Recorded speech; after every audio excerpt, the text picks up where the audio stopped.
favorite topics of all time, interstellar space travel. And no, we're not talking about some movie or some spaceship. This one starts way back in 2014 when we were all just going about our daily lives, and then all of a sudden some sort of space something weighing about 1,000 pounds and like this big, the size of a beach ball, blasted through Earth's atmosphere above the Pacific Ocean near Papua New Guinea. It turned into a fireball, started raining down these teeny tiny molten pieces of iron into the sea. Again, no one noticed. So fast forward 5 years later, when Harvard professor Avi Loeb and a student started digging through old data, trying to find things that move way faster than normal meteors, and eureka! They did the math. They told the world, we think that something interstellar might have crashed in the Pacific. They got laughed at by some in the scientific community. But then U.S. Space Command came forward and basically said, oh, no, we think you actually might be right. Better yet, they think they might have a pretty good idea of where it crashed.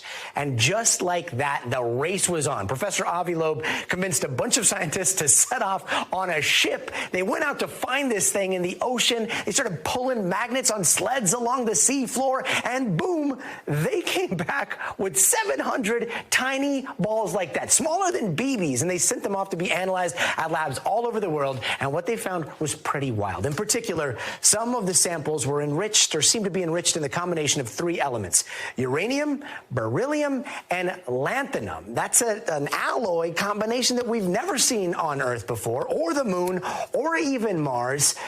And with that, I want to bring in Professor Avi Loeb himself to explain what we are actually looking at. Professor, thank you so much for being with us. I imagine this was like searching for a needle in a haystack, but under the sea with a magnetic sled. And you actually found something anomalous, right?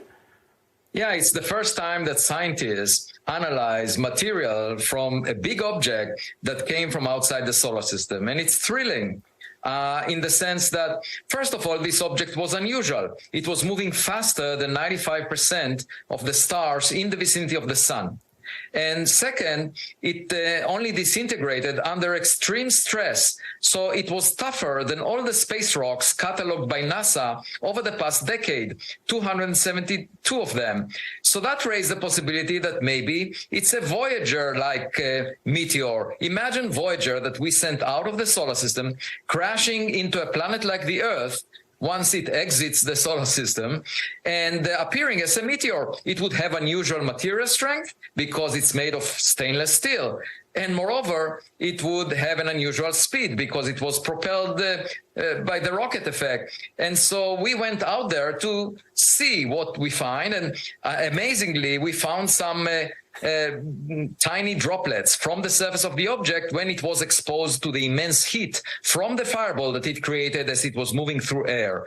And that by itself was not enough. We brought it back to Harvard, and my colleague Stein Jacobson has a very sophisticated lab where we analyzed the composition and found a composition that was never discussed in the scientific literature, unprecedented. We gave it the name Belau because beryllium, lanthanum, and uranium are enhanced by factors of hundreds relative to solar system abundances.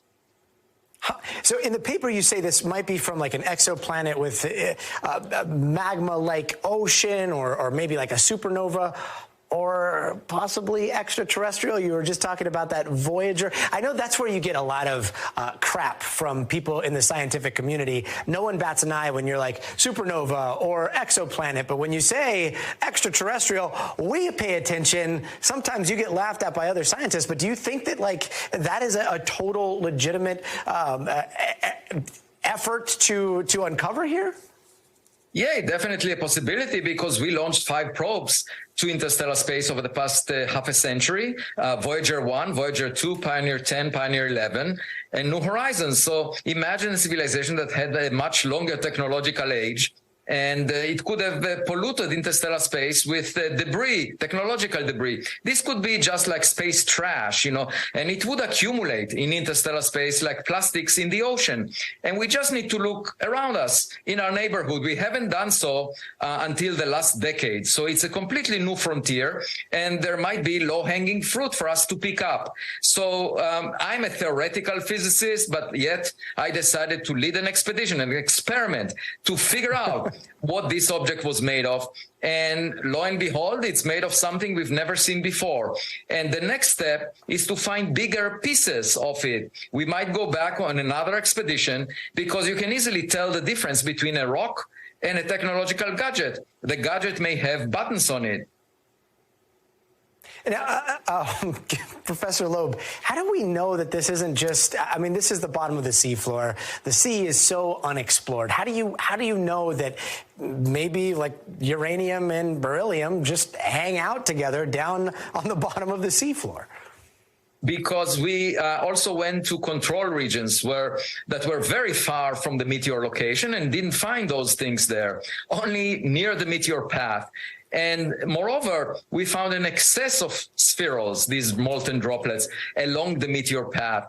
And moreover, we found isotopes of iron that clearly indicate in the ratio of isotopes that it cannot be from this Earth, it cannot be from the moon or from Mars, because the isotope ratio is very different than you find on these objects that are familiar to us in the solar system. And Professor, we're almost out of time here, but this is a very big question I've been dying to ask you. This is all coming at a time where you almost got three things happening in the search for extraterrestrial life. You've got very hard science, like what you're doing, SETI, that kind of stuff. You've got these very odd encounters and sensor anomalies with U.S. military pilots. And then you've got this bizarre testimony from a former intelligence officer who says he's been told, like, there are alien bodies and alien craft that the government might have. Real quick, what do you make of all of that? Right. So it's all about evidence. You shouldn't believe stories that people tell you. So if Grush's testimony is supported by materials that we can all see, I would believe it. Otherwise, it could be fabricated. So let's wait and see. It may well be easier to collect the information from the bottom of the Pacific Ocean than to get it from politicians in Washington, D.C. And we will wait and see for the next time you set out on a ship. Professor Avi, or Captain Avi Loeb, I should say. Thank you so much for joining us. Thanks for having me.